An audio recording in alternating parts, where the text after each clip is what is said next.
আসসালামু আলাইকুম দর্শকবৃন্দ, কেমন আছেন সবাই? আশা করি সবাই ভালো আছেন।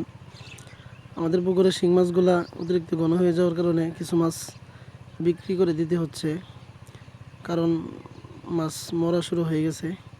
আর এখানে দেখতে পাচ্ছেন এই যে বাছাই পর্ব চলতেছে, মানে ছোট আর বড় আলাদা করা হচ্ছে। বড়গুলো একদম, ছোটগুলো আর একদম। দেখতেছেন এখানে বাছাই চলতেছে। সব মাছগুলো ধইরা এখানে রাখা হয়েছে এবং এখান থেকে নেট দিয়ে এই ক্যারেটে করে মাছগুলো বইরা আলাদা করা হচ্ছে আর কি। এগুলো বাছাই করবে, নিয়ে যাওয়া হচ্ছে। আসলে মাছ ধরার সময় আমি ছিলাম না, যার কারণে ওই ভিডিওটা করতে পারি নাই। যতটুকু করতে পারছি ততটুকু আপনাদের কাছে শেয়ার করলাম।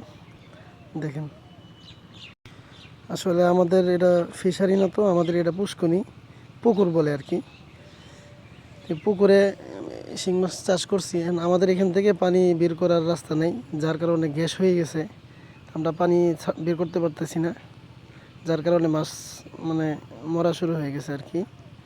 এখন অর্ধেক মাছ বিক্রি করে দিছি, আর অর্ধেক আছে, এগুলা পানিটা চেঞ্জ করে বাকিটা রেখে দেব। দেখা যাক ইনশাল্লাহ সামনে কি হয়।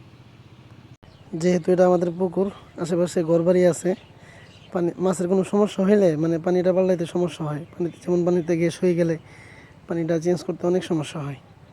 তা আমরা বাড়ির পাশে আরেকটা ফিশারি খনন করতেছি। ওটা একটু অল্প গভীর থাকবে, এটা অনেক গভীর, ওটা অল্প গভীর থাকবো। তো এখানে ইনশাল্লাহ আমরা মাছ চাষ করব। সবাই দোয়া করবেন। আসলে শিং মাছ চাষ করা মোটামুটি অনেকটাই কঠিন, কারণ দেখা গেল শিং মাছের যেমন লাভ হয় তেমন লসও হয়। যদি রোগে আক্রান্ত হয় তাহলে আমসালা সব যাইব। আর এটা হলো আমাদের এই পুরো পুকুর। আর এই যে সামনে হাতের ডাইনে যে গাছগুলো দেখতে পাচ্ছেন, মরিচ গাছ, এগুলো আমার ছোটো ভাই লাগাইছে। আর এই যে বাড়িটা দেখতে পাচ্ছেন, এটাই আমাদের বাড়ি, গরিবের বাড়ি।